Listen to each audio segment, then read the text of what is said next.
2024년 새해가 밝았습니다. 어렸을 때는 나이 한 살 더 먹는 게 좋았죠. 어른이 빨리 되고 싶어서. 그래서 어른이 되면 모든 걸 다 내 맘대로 할 수 있을 것 같은 그런 생각 때문에 나이 한 살 먹는 게 좋았습니다.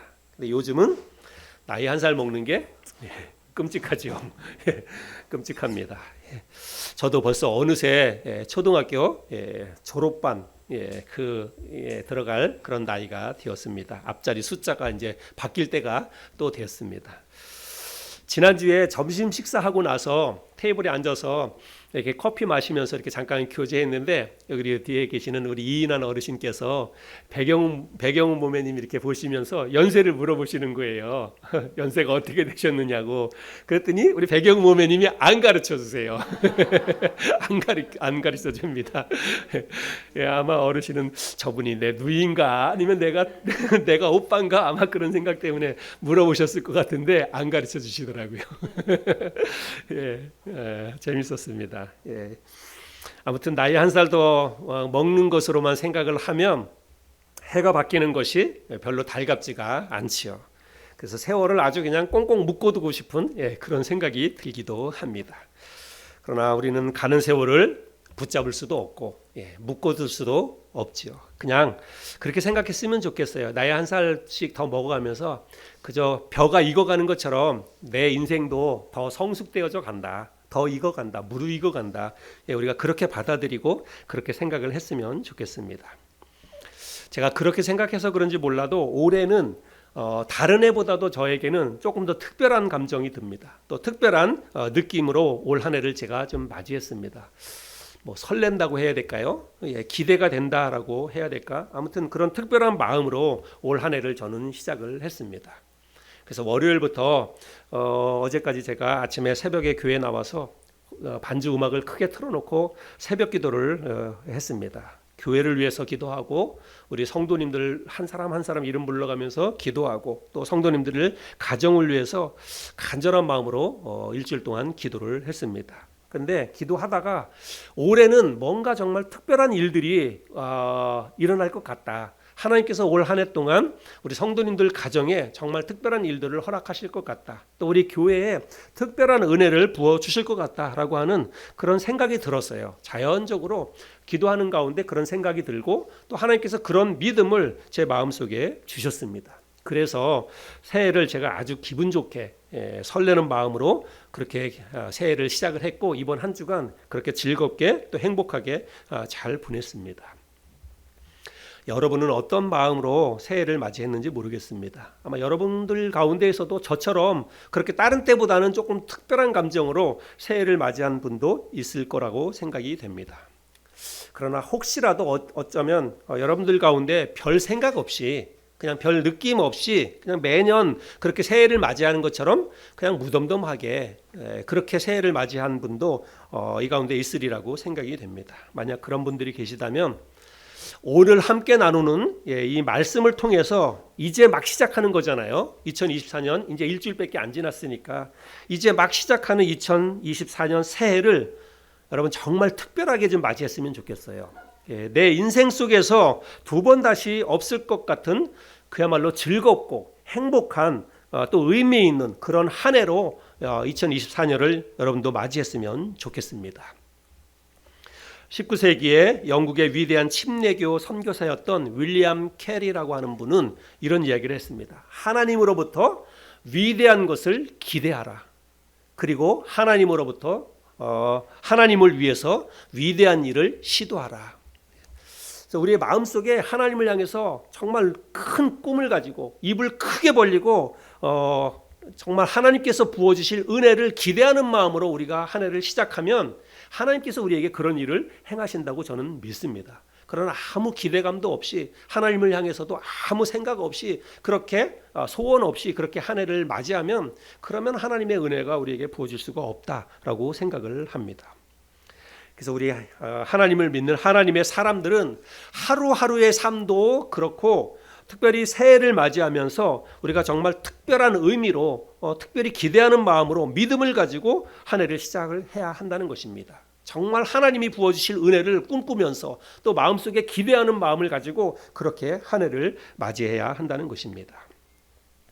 오늘 우리가 예레미야 성경을 나눌 텐데, 오늘 우리가 읽었던 본문 말씀 처음에 보면 예레미야가 아직 시위대 뜰에 갇혀 있을 때에 1절에 그렇게 시작을 하죠. 예레미야 33장 1절이 예레미야가 아직 시위대 뜰에 갇혀 있을 때에 이렇게 시작을 합니다.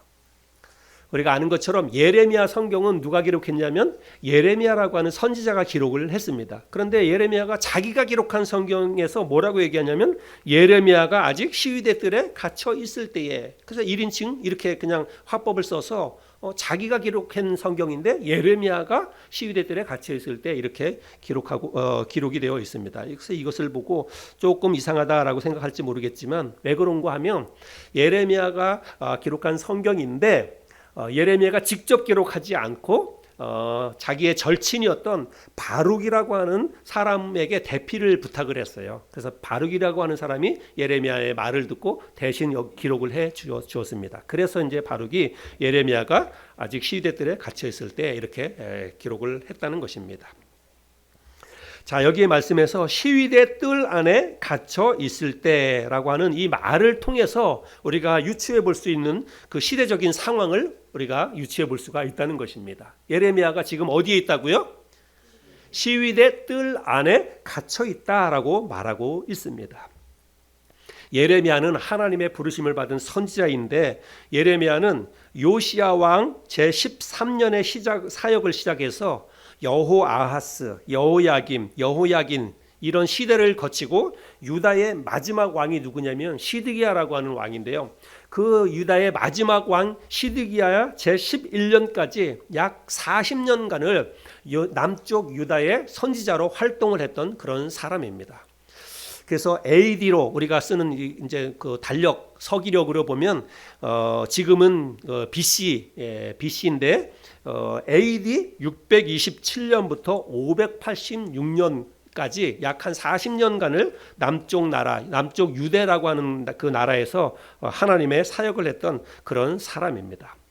그리고 이 예레미야가 주로 했던 사역은 뭐냐면 남쪽 유다를 향한 하나님의 심판의 메시지를 정하는 것이 이 예레미야의 주된 사역이었습니다. 그런데 그 당시에 예레미야가 활동했을 당시에 이스라엘 백성들은 어떤 생각을 가지고 있었냐면 하나님이 우리를 돌봐주실 것이다. 하나님이 우리의 선조인 우리의 믿음의 조상인 아브라함과 언약을 맺으시고 다윗 왕과 언약을 맺어 주셨는데 그 아브라함과 맺어 주신 언약, 다윗과 맺어 주신 언약의 근거에서 볼 때 우리 민족은 망할 이유가 없다. 하나님이 우리 이 이스라엘 민족은 항상 돌봐주시고 강건한 그런 민족이 되게 해주실 것이라고, 큰 민족을 이루겠다라고 아브라함과도 약속해 주시고 다윗과도 약속을 해주셨기 때문에 그 약속을 근거로 해서 우리 민족은 망할 일이 없다 이렇게 생각을 하고 있었어요. 그런데 갑자기 예레미야라고 하는 선지자가 나타나서 뭐라고 얘기하냐면 이 이스라엘 나라가 멸망당할 것이다, 멸망할 것이다 라고 이야기하는 거예요. 하나님께서 이 이스라엘 민족을 멸망시키실 것이다 라고 지금 이야기를 하고 있는 것입니다. 특별히 하나님이 바벨론이라고 하는 그 당시에 초강대국이었던 바벨론 제국을 회초리로 사용하셔서 바벨론을 통해서 남쪽 유다를 하나님이 징계하시겠다라고 예레미야 선지자가 방방곡곡을 다니면서 그렇게 선포를 하는 거예요. 여러분, 그러니까 사람들이 예레미야를 좋아하겠습니까? 안 좋아하겠습니까? 좋아할 이유가 없는 거예요. 자기들은 지금 이스라엘 민족 나라 사람들은 다 자기네들이 하나님의 백성이라고 하는 자긍심을 가지고, 그리고 하나님이 우리를 지금까지도 돌봐주셨듯이 앞으로도 우리를 강건하게 돌봐주실 텐데 저 예레미야라고 하는 저 사람이 나타나가지고 갑자기 이스라엘이 멸망당할 것이다, 바벨론이 이 나라를 침략해서 완전히 다 진멸시킬 것이다, 이런 얘기를 하고 다니니까 그 좋아할 리가 없죠. 그래서 결국은 엄청난 핍박을 예레미야 선지자가 받게 됩니다. 그래서 지금 시위대 뜰, 여기 시위대 뜰이라고 하는 것은 왕궁 안에 있는 감옥이에요. 왕궁 안에 있는 감옥. 그래서 예레미야 선지자가 지금 왕궁 안에 감옥에 갇혀 있다라고 하는 것입니다. 하나님은 왕궁 감옥에 갇혀 있는 예레미야 선지자에게 나타나셔서 하나님이 이렇게 말씀을 하십니다. 1절부터 3절까지인데요. 1절부터 3절까지 말씀을 또 한번 읽어보겠습니다. 예레미야가 아직 시위대 뜰에 갇혀 있을 때에 여호와의 말씀이 그에게 두 번째로 임하니라. 이르시되 이를 행하시는 여호와, 그것을 만들며 성취하시는 여호와, 그의 이름을 여호와라 하는 이가 이와 같이 이르시도다. 너는 내게 부르짖으라. 내가 네게 응답하겠고 내가 알지 못하는 크고 은밀한 일을 내게 보이리라. 네가 나에게 부르짖어 기도하면 앞으로 내가 행할 그 일, 크고 은밀한 일을 너에게 미리 가르쳐 주겠다. 하나님이 그렇게 말씀을 하고 계시는 거예요. 아직까지는 일어나지 않았어요. 아직까지 어떤 일도 일어나지 않았지만 앞으로 어떤 일이 일어날 것인지를 내가 먼저 너에게 가르쳐 줄 것이다. 하나님이 예레미야에게 그렇게 말씀을 하셨다는 것입니다. 그래서 하나님이 예레미야에게 가르쳐 주신 그 일이 크게 두 가지입니다. 오늘 우리가 본문 말씀에서 읽었는데 크게 두 가지 앞으로 일어날 일을 하나님 말씀해 주셨는데, 첫 번째는 어떤 일이냐면 유다의 멸망에 관한 이야기입니다. 4절과 5절인데 우리 자매님께서 4절 5절 말씀을 다시 한번 읽어주시면 감사하겠습니다. 이스라엘의 하나님 여호와께서 말씀하시니라. 무리가 이 성읍의 가옥과 유다 왕궁을 헐어서 갈대아인의 참호와 칼을 대항하여 싸우려 하였으나 내가 나의 노여움과 분함으로 그들을 죽이고 그들의 시체로 이 성을 채우게 하였나니 이는 그들의 모든 악행으로 말미암아 나의 얼굴을 가리어 이 성을 돌아보지 아니하였음이라. 네. 자, 그래서 유다 백성들은 자기들 마음속에 우리는 평안하다, 우리는 안전하다 그렇게 생각하고 있었을 때에 하나님의 심판이 유다에 임할 것이다 라고 하나님이 지금 말씀하고 있습니다. 여기 말씀해 보면 갈대아인의 참호와 칼을 대항한다 라고 하는 말이 있는데, 갈대아인이라고 하는 게 바로 바벨론 제국을 이야기하고 있는 것입니다. 그래서 바벨론 제국의 칼에 맞서서 이스라엘 백성들이 이제 싸우게 될 것이다 이렇게 이야기를 하고 있는 것입니다. 그래서 지금은 아무 일도 일어나지 않고 평안한 가운데 있어요. 그런데 앞으로 그런 일들이 일어나게 될 것이다 라고 이야기를 하는데, 특별히 이스라엘이 남쪽 유다가 바벨론의 침략을 받아요. 근데 바벨론의 침략을 받으니까 방어를 해야 될 거 아닙니까? 근데 방어를 하다가 이스라엘 백성들이 방어를 하는데 어떻게 하냐면 자기들의 집을 헐고 심지어는 왕궁을 헐어서 거기에서 나오는 나무나 뭐 이런 것을 가지고 성벽을 쌓아서 바벨론을 막아보려고 한다는 거예요. 막다가 할 게 없어가지고 이제 집을 헐어가지고 석가래나 뭐 집 나무, 그다음에 왕궁을 헐어서 거기서 있는 뭐 나무나 뭐 이런 것을 가지고도 막아보려고 지금 한다는 거예요. 그러니까 얼마나 지금 이 이스라엘 백성들이 다급한가라고 하는 것들을 우리가 알 수 있지요. 그런데 지금 이 전쟁은 바벨론이 이스라엘 나라를 침략해서 바벨론과 이스라엘이 벌이는 전쟁이지요. 그러나 그거는 그냥 눈에 보이는 전쟁이고, 지금 이 전쟁은 이스라엘이 바벨론과 치르는 전쟁이 아닙니다. 이거는 하나님과의 전쟁입니다.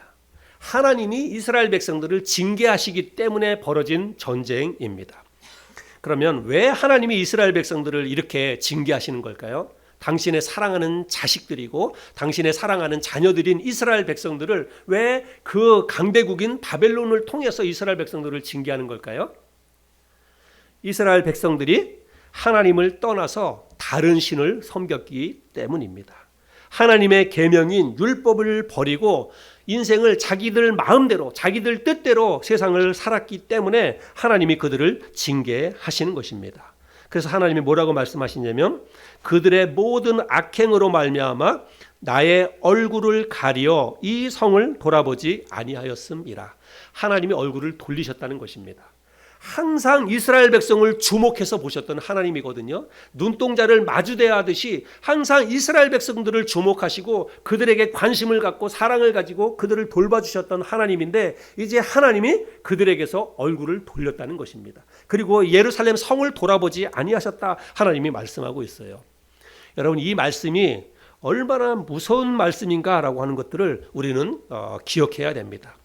하나님이 얼굴을 돌리고 돌아보지 않는 것만큼 무섭고 두려운 것은 없습니다. 여러분, 예레미야 선지자는 별명이 붙어 있어요. 예레미야 선지자의 별명은 뭐냐면 눈물의 선지자 이렇게 이야기합니다. 눈물의 선지자. 많이 울었죠.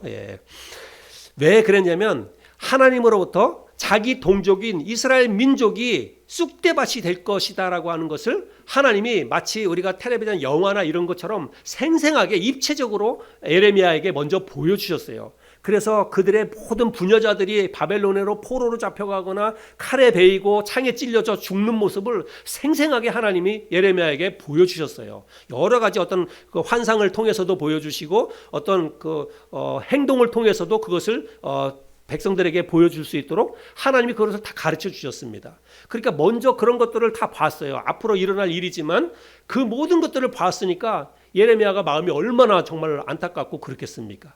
그래서 예레미야가 눈물로 하나님 앞에 기도하면서 하나님 제발 그래도 하나님의 뜻을 돌이켜 주십시오. 그래서 이스라엘 백성들에게 내가 회개의 말씀을 전해서 이스라엘 백성들이 돌아서면 하나님이 용서해 주지 않겠습니까? 하면서 백성들에게 나가서 그렇게 하나님의 뜻을 전하는 거예요. 백성들에게 가서 하나님께서 너희들을 가만두지 않을 것이다. 지금이라도 회개해야 된다. 지금이라도 하나님 앞에 마음을 돌이켜서 돌아와야 된다. 그렇게 하면서 울면서 호소하는 거예요. 얼마나 안타까운 마음이 들고 얼마나 마음이 그렇게 했습니까? 여러분 왜 안 그렇겠어요? 우리가 부모들 여기 부모님들이 계시는데 부모님들이 자기 자녀가 뭔가 안 좋은 일이 생길 걸 내가 미리 안다면 여러분 그걸 어떻게 가만히 있겠습니까? 너무너무 몸이 달아서 안달이 나겠죠. 어떻게 해서든지 건져내야 될 거 아닙니까? 그런 마음으로 예레미야 선지자가 날마다 눈물로 하나님 앞에 기도하면서 그리고 나가서 백성들에게 지금이라도 돌아오라고 그렇게 회개의 메시지를 전했다는 사실이죠. 그런 내용이 예레미야 20장에 있는데요. 예레미야 20장 8절과 9절을 제가 한번 읽어보겠습니다. 내가 말할 때마다 외치며 파멸과 멸망을 선포함으로 여호와의 말씀으로 말미암아 내가 종일토록 치욕과 모욕거리가 됨이니이다. 내가 다시는 여호와를 선포하지 아니하며 그의 이름으로 말하지 아니하리라 하면 나의 마음이 불붙는 것 같아서 골수에 사무치니 답답하여 견딜 수 없나이다. 여러분 이 말씀을 잘 이해하시죠? 정말 하나님으로부터 그런 심판의 메시지를 들었어요. 그러니까 가만히 있을 수가 없어요. 이제 불과 언제 하나님의 이 재앙이 쏟아질지 모르니까. 그래서 나가서 계속해서 하나님의 심판의 메시지를 전합니다. 너희들 이대로 살면 안 돼. 빨리 돌아와야 된다고. 하나님 앞에 뜻을 돌이켜서 다시 하나님 앞에 돌아와야 된다고. 그런데 돌아오는 것은 뭐예요? 치욕과 모욕뿐이었다라고 이야기하고 있습니다. 백성들이 예레미야를 그냥 아주 말도 안 되게 그렇게 깎아내리고 그리고 깎아내리는 것만 아니라 핍박하고 옥에 가두기도 하고 그러니까 예레미야가 그런 걸 당할 때마다 아니 내가 이제 두 번 다시 그래 당해도 니네가 당하는 거지 내가 이제 두 번 다시 내가 하나님 말씀 이야기 안 한다고 자기 스스로 그런 생각이 드는 거예요. 너무너무 수치스럽고 모욕스럽고 또 자기가 당하는 환난이 너무 괴로우니까 내가 이제는 다시는 하나님의 말씀을 전하지 않겠다. 스스로 이런 생각도 해보는 거예요. 근데 그렇게 생각하니까 어때요? 자기 마음이 편해요? 안 편해요? 안 편한 거예요. 그러니까 마음이 안 편하니까 내가 답답해서 견딜 수 없다. 이렇게 이야기를 하고 있는 것입니다. 금방 읽었던 말씀이 바로 그런 내용이에요. 결국 이스라엘 백성들은 예레미야 선지자의 말을 듣지 않습니다. 자기 뜻대로 지금은 평안하니까 지금은 아무 일도 일어나지 않으니까 무슨 그런 우리가 우리는 하나님이 지금까지 돌봐주신 백성들인데 민족인데 왜 하나님이 왜 우리에게 그런 재앙을 주시냐 말도 안 되는 소리 하지도 마라 그렇게 하면서 결국 예레미야 선지자의 말을 듣지 않습니다. 그래서 결국은 어떤 일이 일어나냐면 우리가 이스라엘 역사를 통해서 알 수 있지만 기원전 586년에 이스라엘이 바벨론의 침략을 받아서 예루살렘 성이 완전히 회파되고 점령을 당하게 되죠. 그래서 BC 586년에 이스라엘이 멸망을 당하는 것을 우리는 역사를 통해서 알 수 있습니다. 자, 여기까지가 오늘 읽었던 본문 말씀의 5절까지의 말씀입니다. 오늘 말씀이 이 5절 말씀으로 끝이 난다면 이스라엘 백성들에게는 희망이 없습니다. 제가 오늘 이 본문 말씀을 가지고 설교를 할 이유도 없습니다. 그냥 멸망당할 것이다 라고 하는 것이면 뭐 더 이상 설명이 필요 없지요.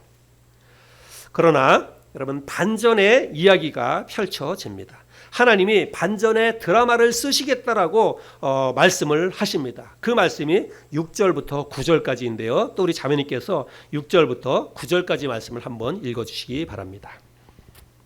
그러나 보라, 내가 이 성읍을 치료하며 고쳐 낫게 하고 평안과 진실이 풍성함을 그들에게 나타낼 것이며 내가 유다의 포로와 이스라엘의 포로를 돌아오게 하여 그들을 처음과 같이 세울 것이며 내가 그들을 내게 범한 그 모든 죄악에서 정하게 하며 그들이 내게 범하며 행한 모든 죄악을 사할 것이라. 이 성읍이 세계 열방 앞에서 나의 기쁜 이름이 될 것이며 찬송과 영광이 될 것이요 그들은 내가 이 백성에게 베푼 모든 복을 들을 것이요 내가 이 성읍에 베푼 모든 복과 모든 평안으로 말미암아 두려워하며 떨리라. 예. 하나님이 유다를 다시 회복시켜 주시겠다라고 약속하고 계십니다. 그리고 여기 말씀해 보니까 이 성읍을 치료하며 고쳐주시며 이렇게 말씀하고 있는데, 치료하다라고 하는 이 단어가 히브리어로 이루카라고 하는 단어가 쓰였는데요. 치료하다라고 하는 말이 어떤 뜻이냐면 새살이 돋아나게 한다, 이런 뜻입니다. 상처가 났어도 그게 잘 아물어서 다시 그 상처에 아문 데에서 새살이 돋아나게 되는 것, 그거를 바로 치료하다라고 하는 그런 단어가 쓰였다는 것입니다. 상처가 아물고 다시 새살이 돋아나는 것처럼 하나님이 이스라엘 민족을 다시 치료하고 고쳐 주시겠다라고 약속하고 있다는 사실입니다. 그들이 내게 범한 모든 죄악을 사하고 그들을 정결하게 하리라. 하나님이 그렇게 예레미야에게 말씀을 하십니다. 그래서 우리가 아는 것처럼 이스라엘 백성들이 하나님의 징계를 받아서 결국은 예루살렘은 멸망이 됐습니다. 그리고 이스라엘 민족이 바벨론의 포로로 끌려갑니다. 그래서 바벨론의 포로로 끌려갔는데, 바벨론 포로로 끌려갔던 이스라엘 민족이 나중에 어떻게 됩니까? 70년 만에 다시 돌아오게 됩니다. 그래서 다시 이스라엘 민족을 다시 세워요. 성벽을, 무너진 성벽을 재건하고 성전을 재건하고 다시 이스라엘 나라를 굳건하게 세웁니다. 하나님이 약속하신 그 약속의 말씀이 그대로 다시 이루어지는 것을 볼 수 있습니다. 그래서 바벨론의 포로로 끌려가 징계를 받아서 포로로 끌려갔던 이스라엘 민족이 다시 포로에서 귀환해서 돌아와서 이스라엘 민족을 재건하고 이스라엘 나라를 다시 세우는 그 역사적인 일을 기록한 성경이 바로 에스라 성경이고 느헤미야 성경이고 그렇습니다. 그 성경들이 바로 그런 내용을 다루고 있습니다. 그래서 결국은 그 회복된 이스라엘 민족이 오늘날까지 그 이스라엘 민족을 이루고 있는 것이지요. 하나님은 유다 백성을 세계 열방 앞에 우뚝 세워주겠다라고 말씀하고 있습니다. 그래서 그들에게 베풀어 주신 하나님의 은혜와 축복을 보고서 주변에 있는 이방 민족들이 크게 놀라고 크게 두려워하게 될 것이다. 야, 이스라엘 민족 깔보면 안 되겠다. 우리가 이스라엘 민족을 업신여기고 나라가 다 완전히 그냥 쑥대밭처럼 멸망당하는 것으로 끝날 줄 알았는데 이스라엘 민족이 아니구나. 하나님이 저들을 돌봐주시고 저들을 다시 일으켜 세워주셨구나라고 생각하면서 저 이스라엘 민족은 하나님이 돌봐주시는 민족이구나 라고 하면서 두려워 떨게 될 것이다. 이렇게 말씀을 하고 있습니다. 그래서 하나님께서 이스라엘 민족을 다시 크게 회복시켜 주신다는 그런 내용이 우리가 오늘 본문에서 읽었던 9절 말씀에도 있고, 그 다음에 오늘 읽진 않았지만 10절부터 13절까지의 말씀에 보면 이스라엘 나라가 이제 완전히 쑥대밭처럼 돼서 아무것도 남겨져 있지 않아요. 그래서 도시마다 다 황폐해가지고 마치 지금 그 러시아와 우크라이나 전쟁이 일어나는 것처럼 우크라이나의 그 도시들이 다 회파됐잖아요. 거기에 뭐 사람 살 수 있는 환경이 못 되잖아요. 그런데 그랬던 그런 그 예루살렘에 다시 풀이 돋아나고 또 아이들의 웃음소리가 넘쳐나고 처녀 총각들의 결혼하는 소리들이 넘쳐나고 노인들이 더 많이 늘어나고 이런 일들이 일어나게 될 것이다. 하나님이 약속하고 있습니다. 그리고 그 일들은 그대로 성취가 됐습니다. 불과 한 70년 이후에 그런 일들이 그렇게 성취되는 것을 우리가 성경을 통해서 볼 수 있습니다. 자, 이것이 오늘 우리들이 함께 읽었던 예레미야 성경의 스토리입니다. 오늘 이 말씀을 통해서 우리들이 생각해 볼 교훈에 대해서 함께 좀 나눠보기를 원합니다. 여러분은 오늘 이 이야기를 듣고 어떤 생각이 드십니까? 여러분, 우리는 오늘 이 본문 말씀을 통해서 내가 믿고 섬기는 하나님이 어떤 분이신지를 우리는 기억해야 됩니다. 내가 믿고 섬기는 하나님이 내 인생 속에서, 우리의 가정, 우리의 삶 속에서 하나님이 어떤 일을 행하시는 분인지를 우리가 깨달을 수 있어야 한다는 사실입니다. 첫 번째 우리가 기억해야 될 것, 잊지 말고 기억해야 될 것은 하나님의 심판과 하나님의 징계의 엄중함을 우리는 잊지 말아야 합니다. 유다 백성들은 자기들 앞에 불어닥친 전쟁을 자기들이 한번 막아보려고 집도 헐고 왕궁도 헐어서 성벽을 한번 쌓아봤습니다. 그러나 그들이 그 어떤 그 강한 무기를 가지고 그 바벨론을 대적한다 할지라도 이거는 바벨론과의 전쟁이 아니라고 제가 말씀을 드렸죠. 여러분, 하나님의 진노를 어떻게 사람이 막을 수 있겠습니까? 하나님이 노하시고 하나님이 진노를 일으켜 주시면 그 어떤 사람도 하나님의 진노를 막을 길이 없다는 사실입니다. 우리는 하나님이 우리에게서 얼굴을 돌리고 우리를 돌아보지 않는 것을 두렵게 여길 수 있어야 됩니다. 여러분, 정말 두렵게 여길 수 있어야 됩니다. 이것보다 우리의 삶 가운데 두려운 것이 없어요. 하나님이 나에게서 얼굴을 돌리고 나를 돌봐주시는 것에서 하나님이 마음을 접었다. 여러분, 그러면 그 인생은 끝난 것입니다. 내가 아무리 발버둥치고 내가 아무리 살아보려고 하고 아무리 내가 돈을 열심히 벌려고 해도 여러분, 하나님이 돌봐주지 않으면 그건 끝난 거예요. 예.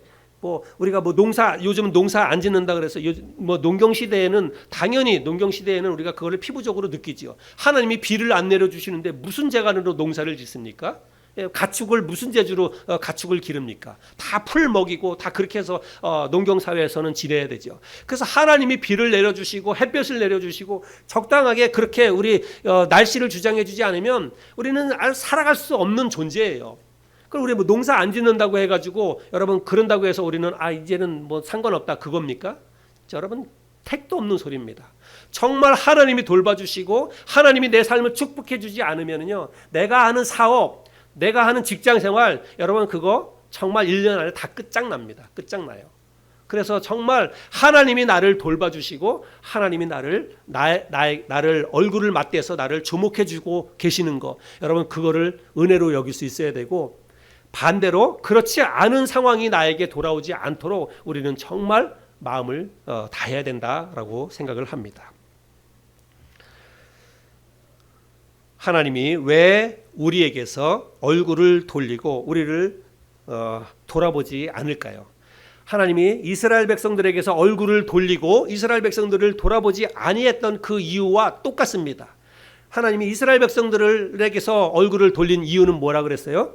그들이 하나님을 떠나서 다른 신을 섬겼기 때문입니다.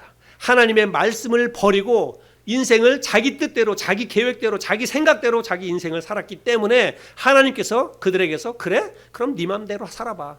네가 잘났다고 하니까 네 맘대로 살아봐 하고 하나님이 그들을 그냥 내버려 두셨다는 사실입니다.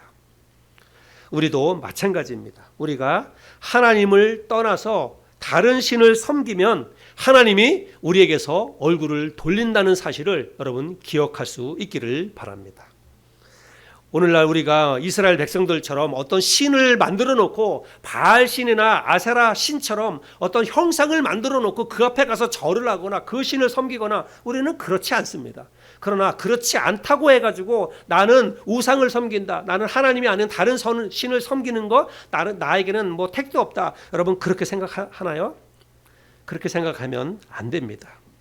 내가 비록 어떤 형상을 만들어 놓고 다른 종교를 믿거나 혹은 어떤 다른 형상을 섬겨놓고 그 신을 섬기는 게 아니라 할지라도 여러분, 내가 하나님이 아닌 다른 신을 섬기는, 우상을 섬기는 그런 우를 범할 수 있는 게 얼마나 많이 있는지 모릅니다. 여러분, 특별히 오늘날 많은 사람들이 가장 우리의 삶에 있어서 가장 우리가 물리쳐야 될 가장 강력한 우상은 뭐예요? 네, 돈입니다. 돈이면 최고다. 여러분, 돈이면 최고다라고 하는 그 말을 우리가 너무 쉽게 합니다. 돈이면 최고다라고 하는 그 생각 속에는 하나님이 없어요. 돈이면 내 인생 모든 게 다 행복할 것 같고 내 인생 다 풀어질 것 같고 나는 돈만 있으면 만족해, 그 말이거든요. 하나님 없이도 나는 살 수 있어, 그 말이거든요. 그러면 그게 돈이 우상이죠. 정말 그거는 하나님보다 더 높은 위치에 있는 것입니다. 여러분, 제가 돈을 혐오하라 그 말 아닙니다. 돈 필요합니다. 저에게도 돈이 필요하고 여러분에게도 돈이 필요해요. 돈 없으면 우리가 정말 살기 힘든 그런 세상입니다. 그러나 내가 내 머릿속에, 내 생각 속에 돈이 최고다, 돈이면 나는 다다, 이런 생각을 가지고 있는 것은 그거는 하나님이 없는 인생이에요. 하나님을 배제시킨 인생입니다. 그런 사람에게 있어서 돈은 우상입니다. 하나님이 우리가 돈을 최고로 삼고 그렇게 살아가면 하나님이 우리의 마음을 우리에게서 얼굴을 돌리신다는 것을, 그래 너 돈이 최고라고 생각하고 돈 따라가니까 그래 너 좋아하는 돈 섬기고 한번 살아봐라. 하나님이 그때부터는 우리의 인생에서 멀어질 수 있다는 거예요. 여러분 정말 그 불행한 일을 자초하지 않는 저와 여러분이 될 수 있기를 바랍니다. 돈, 쾌락, 또 우리의 마음과 우리의 생각과 우리의 시간을 하나님으로부터 멀어지게 하는 그 모든 것이 다 우상입니다. 여러분 우상이라고 해가지고 뭐 어떤 형상만 생각하면 안 됩니다. 그냥 내 마음을 하나님보다 더 내 마음을 빼앗는 것이 있다면 그게 내 부모가 됐든 내 자식이 됐든 뭐 어떤 것이 됐든지 하나님보다 내 마음을 더 많이 빼앗는 것이 있다면 그거는 우상이에요. 하나님은 그것을 원치 않는다는 사실을 저와 여러분이 기억했으면 좋겠습니다. 신명기 4장 24절에 보면 하나님은 나는 질투하는 하나님이다 라고 말하고 있습니다. 우리 같이 한번 읽어보겠습니다. 시작.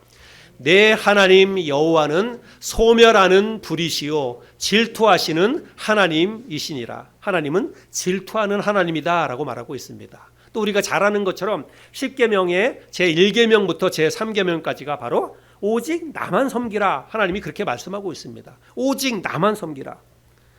여러분 우리가 누군가를 사랑한다면 반드시 질투할 수밖에 없습니다. 그런데 내가 어떤 이성적으로 내가 누군가를 사랑하는데도 질투하는 마음이 없다? 여러분 그 사랑은 진실된 사랑이 아닙니다. 정말 내가 누군가를 사랑한다면 그러면 우리의 마음속에는 필연적으로 질투가 일어날 수밖에 없습니다. 왜냐하면 나는 이 사람을 위해서 전심을 다해서 이 사람을 사랑하는데 이 사람은 나에게 전심을 안 줘요. 그러면 당연히 화가 나지요. 그러면 당연히 질투가 나지요. 하나님이 우리를 질투한다라고 하는 것은 그만큼 뜨겁게 우리를 사랑한다라고 하는 그런 뜻이지요. 하나님이 우리에게서 얼굴을 돌리는 일이 없도록 하나님이 나를 뜨겁게 주목하시고 나를 끝까지 돌봐주시기를 원한다면 여러분 저와 여러분도 한눈 팔지 말아야 합니다. 오직 하나님만 바라볼 수 있어야 합니다. 그래서 우리가 2024년 한 해 동안 더 하나님을 뜨겁게 사랑하고 더 하나님을 뜨겁게 예배할 수 있는 저와 여러분이 되어야 될 줄로 믿습니다. 또 하나 우리가 기억해야 할 것은 우리의 연약함과 허물에도 불구하고 하나님이 우리를 사랑하신다는 그런 사실입니다. 물론 우리가 잘못했을 때 징계도 하시지만 우리가 뜻을 돌이켜서 하나님 사랑하고 정말 하나님 앞에 믿음으로 살려고 한다면 하나님이 우리를 치료하시고 회복시켜 주시는 분이라는 사실입니다. 우리가 아무리 큰 죄를 지었다 하더라도 우리가 아무리 잘못된 삶을 과거에 살았다 할지라도 하나님께서 상처 부위에 새살이 돋아나게 하는 것처럼 하나님이 우리를 치료하시고 다시 회복시켜 주시리라고 믿습니다. 이사야 1장 18절에 보면 이런 말씀이 있습니다. 여호와께서 말씀하시되 오라 우리가 서로 변론하자. 너희의 죄가 주홍 같을지라도 눈과 같이 희어질 것이요 진홍같이 붉을지라도 양털같이 희게 되리라.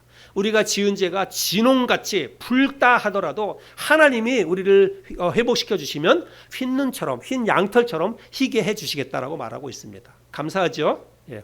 자, 그 다음에 민수기 6장에도 보면 너무 귀한 말씀이 있는데요. 여호와께서 모세에게 말씀하여 이르시되, 그 다음에 넘겨주세요. 26절까지.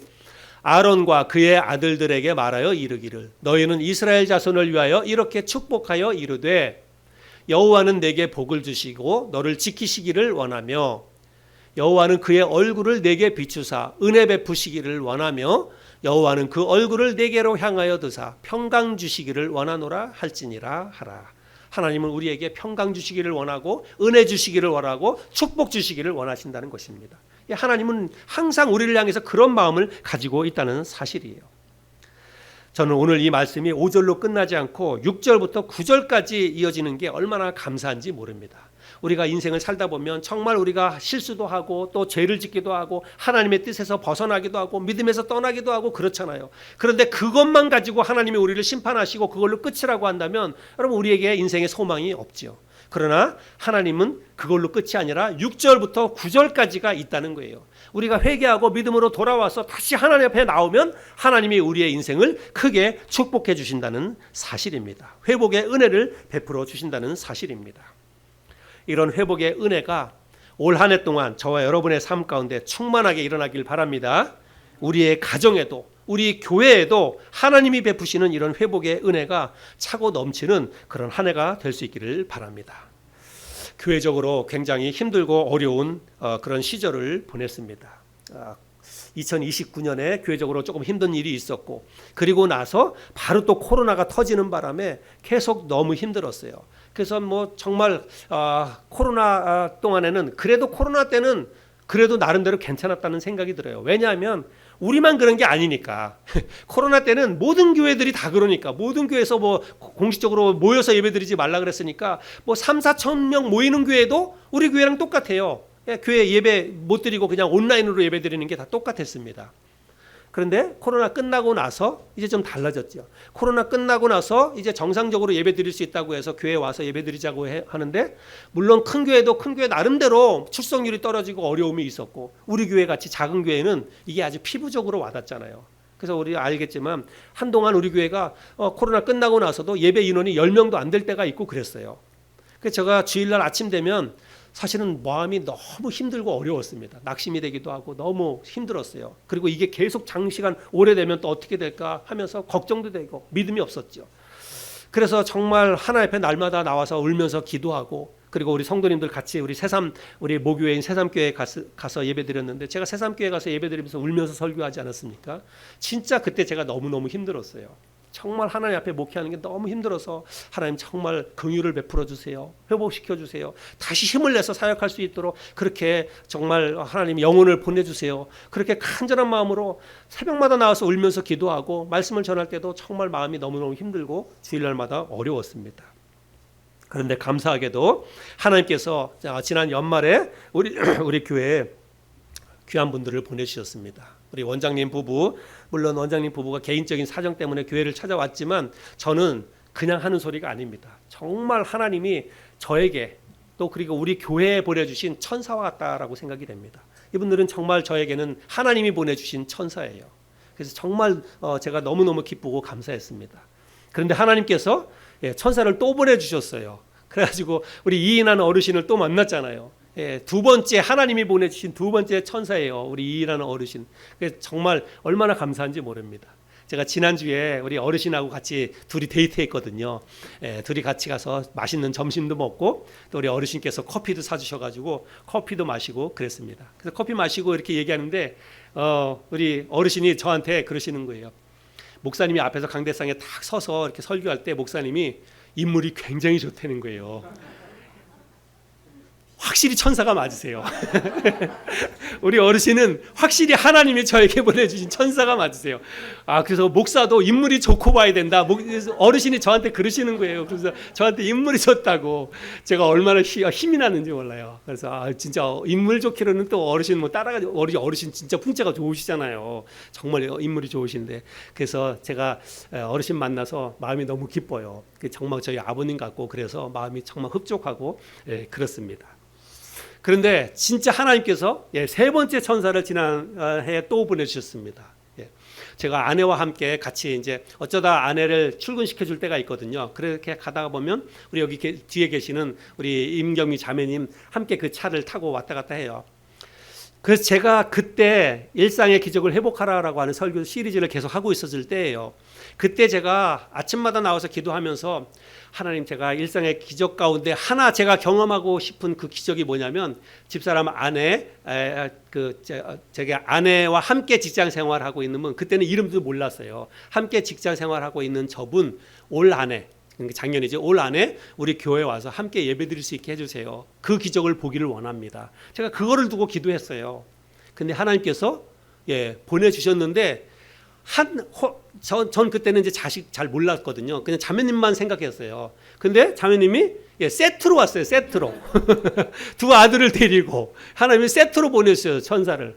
그래서 제가 지금 너무너무 얼마나 기쁘고 감사한지 몰라요. 그래서 정말 지난 연말에, 작년 한 해 정말 너무 힘들고 어렵게 연초를 시작했는데, 연말에는 웃으면서 하나님의 은혜에 감사하면서 그렇게 보냈습니다. 여러분, 이게 제 기쁨 아니겠어요? 여러분들 너무 좋잖아요. 새로운 분들이 와가지고 자리와 함께 하니까 너무 기쁘고 좋잖아요. 정말 하나님 앞에 너무너무 감사했습니다. 그런데 제가 이제 새해를 시작하면서 또 기대감이 생겼다 그랬잖아요. 그래서 일주일 동안 기도하면서 새벽에 기도하면서 하나님이 어떤 은혜를 부어 주실까? 새해에는 또 어떤 축복을 주실까? 새해에는 또 어떤 영혼들을 보내 주실까? 이게 막 기대하는 마음으로 기도했는데 제가 편의점에서 아르바이트 하다가 정말 또 한 귀한 분을 만나게 됐습니다. 예, 그래서 그분이 다음 주에 교회를 또 오기로 했어요. 또 한 분을 하나님이 보내 주셨습니다. 올지 안 올지는 모르겠지만 하여간 약속은 하고 갔습니다. 근데 그분이 제가 이제 편의점에서 이제 전도를 하잖아요. 근데 그날은 이제 뭐 바쁘게 이렇게 하다가 이렇게 전도를 할까 말까 이렇게 조금 망설여졌는데 그분이 남자분이에요. 중년 남자분인데 굉장히 잘생기신 분이에요. 그럼 기대하세요. 우리 교회는 다 잘생긴 분들만 모였어요. 지금 보니까. 근데 그분이 와가지고 아메리카노 한 잔을 드시는 거예요. 남자분인데 이렇게 내리는 데에서 아메리카노 한 잔을 드세요. 그래서 제가 이따가 양말을 하나 이렇게 전도지를 주면서 우리 하늘소망교회인데 우리 한번 이렇게 교회 한번 나옵시라고 이렇게 전해드렸어요. 그랬더니 그냥 양말을 드렸는데 그분이 제가 그리고 나서 아무 얘기도 안 했는데 뭐라 그러냐면 목사님 아르바이트를 굉장히 오래 하시네요 그러는 거예요. 제가 굉장히 오랜만에 뵌 분이에요. 그래서 저는 사실 얼굴은 잘 기억을 못했어요. 근데 그분이 먼저 저한테 그런 거예요. 그러니까 예전에 이제 제가 전도할 때 이제 이분이 알았던 거죠. 목사님 굉장히 오래 하신다고 그래서 예, 제가 10년이 넘게 됐죠. 그러니까 굉장히 오래 한다고. 그래서 이런저런 이야기를 많이 했어요. 근데 이분이 뭐라 그러냐면 자기가 원래는 세해된 교회를 다녔답니다. 한 4년 넘게 다녔는데 목사님 난 거기는 나하고 너무 안 맞는다는 거예요. 목사님 소강성 목사님 설교가 너무 안 맞는다고. 일단 뭐 다른 교회 얘기는 조금 이제 제가 짧게. 그래서 너무 안 맞는다고 그러고 그리고 또 다른 교회들 지금 다니고 있는데 동백에서 다른 교회를 다니고 있는데 거기도 담임 목사님이 계실 때는 너무 좋았는데 담임 목사님이 이번에 바뀌었는데 바뀐 목사님이 막 이제 신유 집회하고 막 그렇게 귀신 쫓아내고 막 그런 데라서 자기는 그게 너무 싫다는 거예요. 그래서 올해 들어오면서 교회 때문에 갈등이 너무 돼가지고 하나님 앞에 기도를 하고 있었대요. 하나님 정말 내가 신앙생활은 제대로 잘하고 싶은데 이분은 안수 집사님인데 굉장히 믿음이 좋은 분이더라고요. 그래서 정말 좋은 교회에서 정말 이제 남은 인생을 신앙생활을 잘하고 싶은데 갈등이 생긴다는 거예요. 고민이. 그러면서 이분이 저는 이제 다른 교회 다니고 있는 분들에게 대해서는 뭐 우리 교회에 오라 이런 말은 안 해요. 그건 뭐 또 옳지 않은 거고. 그래서 안 했어요. 그냥 그러시냐고 그럼 제가 기도하겠다 그랬거든요. 그랬더니 그분이 나가면서 뭐라 그러냐면 목사님 그러면 제가 다음 주에 이번 주는 근무를 하신다 그러고 그러면 그 다음 주에는 제가 한번 교회를 와보겠습니다. 아내 데리고 함께 오겠습니다. 그렇게 얘기를 하고 나가셨어요. 그래서 제가 이제 그분을 위해서 기도하고 있는 거예요. 왜냐하면 교회 때문에 갈등을 한다니까 정말 좋은 교회 찾아서 신앙생활 잘하고 싶다고 하니까 그러면 한번 우리 교회에 와봤으면 좋겠다. 제가 그런 생각이 들었습니다. 여러분 기도해 주시기 바랍니다. 정말 한 가정이 또 새해 하나님이 보내주신다고 하면 그분들과 함께 또 우리 교회를 잘 세워나갈 수 있으리라고 생각이 됩니다. 아무튼 2024년 새해에 여러분의 가정에 우리 하늘소망 교회에 하나님이 부어주시는 회복의 은혜가 넘쳐나는 한 해가 될 수 있기를 바랍니다. 여러분 우리가 그렇게 하기 위해서는 하나님이 우리를 사랑하시는 것만큼 우리도 하나님에 대한 사랑을 우리가 다시 뜨겁게 가지고 가야 한다는 것입니다. 여러분 하나님 없으면 살 수 없어요. 하나님이 돌봐주시고 하나님의 얼굴을 나에게 맞대어야만 우리가 살 수 있다는 사실을 기억하시고 믿음을 가지고 하나님을 더 열심히 잘 섬기시기 바랍니다. 그러면 하나님이 여러분의 가정과 여러분이 하는 모든 일들을 크게 축복해 주시리라고 믿습니다. 그런 회복의 은혜가 부어지는 올 한 해가 될 수 있기를 바랍니다.